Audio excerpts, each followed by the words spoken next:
Welcome to Nandini மண்சட்டி சமையல். இன்றைக்கி நம்ம இந்த வீடியோவில் சூப்பரான சுவையான ஒரு பருப்பு ரசம் எப்படி செய்கிறது அப்படிங்கிறதான் பார்க்க போகிறோம். நான் வந்து என்னுடைய ஸ்டைலில் செஞ்சுருக்கேன். ஒரு முறை இந்த ஸ்டைலில் நீங்களும் சமைச்சு சாப்பிட்டு பாருங்கள். இந்த பருப்பு ரசத்தை அடிக்கடி நீங்கள் வைப்பீங்க, எல்லாருக்குமே ரொம்ப பிடிக்கும். அது எப்படி செய்கிறதுன்னு பார்க்கலாம் வாங்க.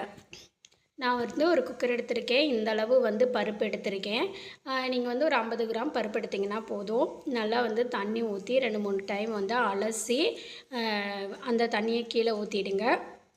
அலசினதுக்கு அப்புறமேட்டுக்கு இதில் நம்ம ஒரு சொம்பு அளவு தண்ணி ஊற்றிக்கலாம். அதாவது நல்லா அந்த 1 லிட்ரு அளவு தண்ணி ஊற்றிக்கலான்னு வச்சுக்கோங்களேன்.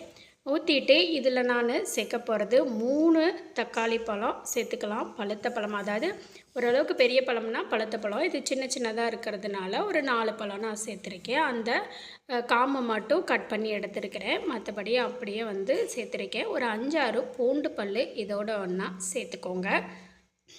பச்சை மிளகா 1 சேர்த்துக்கோங்க. இப்போ இந்த மாதிரி எல்லார் வீட்லேயுமே குட்டியாக வந்து உரல் இருக்கும்.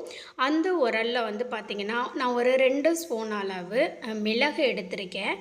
அந்த மிளகு எடுத்து அப்படியே வந்து நல்லா வந்து இதை தட்டி எடுத்துக்கோங்க. இந்த மாதிரி நல்லா வந்து தட்டி நல்லா பிடிச்சி எடுத்துக்கோங்க.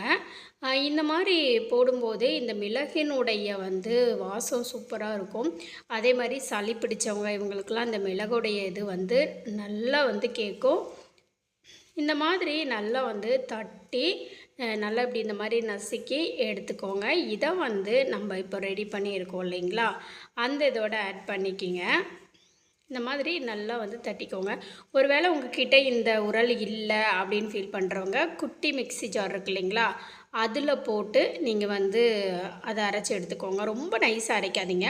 சும்மா ஒரு 4-5 ஓட்டுங்க. அது 4-3 உடையும் இல்லைங்களா, அந்த மாதிரி உடஞ்சாலே போதுங்க. அப்போ தான் அதோடய ஸ்மெல் வந்து நல்லாயிருக்கும். நமக்கு வந்து அந்த மிளகோட இது வந்து அப்படியே ஃப்ளேவர் கிடைக்கும். இப்போ நான் இதை நல்லா நுணுக்கினதை இங்கே பாருங்கள் சேர்த்துக்கிட்டேன். இப்போ நம்ம இதை ஒரு மஞ்சத்தூள் ஒரு 1/2 ஸ்பூன் இதில் சேர்த்துட்டு விசில் போட்டு நம்ம மூடி வச்சிடலாம். விசில் வரட்டும். இப்போ நான் அதே உரலில் வந்து பார்த்திங்கன்னா ஒரு 10 போல் சின்ன வெங்காயம் தோல் உரித்து எடுத்து வாஷ் பண்ணி அதை இந்த இதில் உரலில் போட்டு நல்லா வந்து இடிச்சுக்கிறேன். இதை இடித்து இந்த மாதிரி எடுத்துக்கலாம். இந்த மாதிரி நல்லா வந்து 1-2 தட்டினாலே போதும். சப்போஸ் உரல் இல்லாதவங்க மிக்சியில், சின்ன மிக்சியில் போட்டு 1-2 தட்டி எடுத்துக்கோங்க. இந்த மாதிரி வந்து நீங்கள் மிக்ஸி ஜாரில் கூட போட்டு எடுத்துக்கலாம்.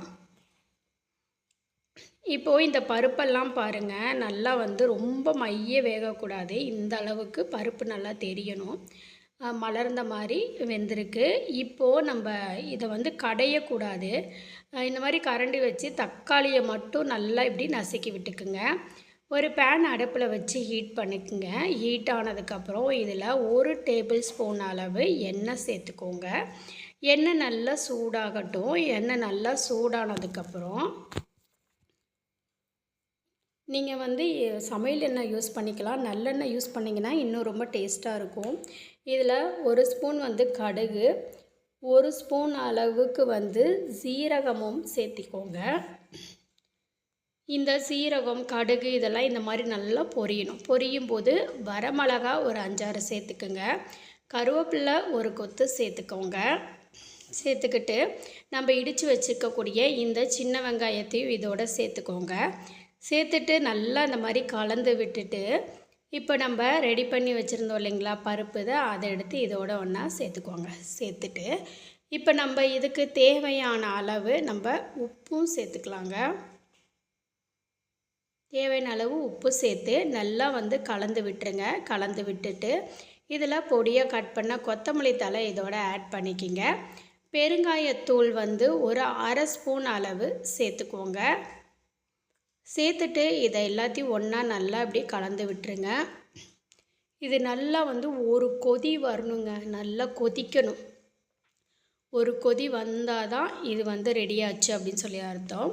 இந்த மாதிரி கொதிக்கணும். இந்த மாதிரி கொதிக்கும்போது நம்ம வந்து அடுப்பை ஆஃப் பண்ணிடலாம். இப்போ அடுப்பை ஆஃப் பண்ணிவிட்டு நான் ஒரு அரை எலுமிச்சம்பழம் மட்டும் எடுத்து அதோட சாறு பிழிஞ்சிக்கிறேன். ஒரு வேளை எலுமிச்சம்பழம் இல்லைன்னா சின்னதாக புளி எடுத்து கரைச்சி அந்த ஊற வச்சு கரைச்சி அந்த சாறை சேர்த்துக்கோங்க. ரொம்ப புளி சேர்க்காதீங்க. எலுமிச்சம்பழம் சேர்க்குறது பெஸ்ட்டு. அடுப்பை ஆஃப் பண்ணதுக்கப்புறம் எலுமிச்சம்பழத்தை சேருங்க.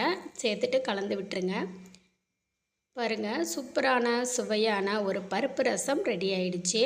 இந்த பருப்பு ரசத்தை நீங்கள் செஞ்சு உருளைக்கிழங்கு பொரியல் இதெல்லாம் வச்சு சாப்பிட்டிங்கன்னா செம்ம டேஸ்ட்டாக இருக்கும். இந்த வீடியோ பிடிச்சிருந்துச்சுன்னா லைக் பண்ணுங்கள், சேனலை சப்ஸ்கிரைப் பண்ணிக்கோங்க. நன்றி.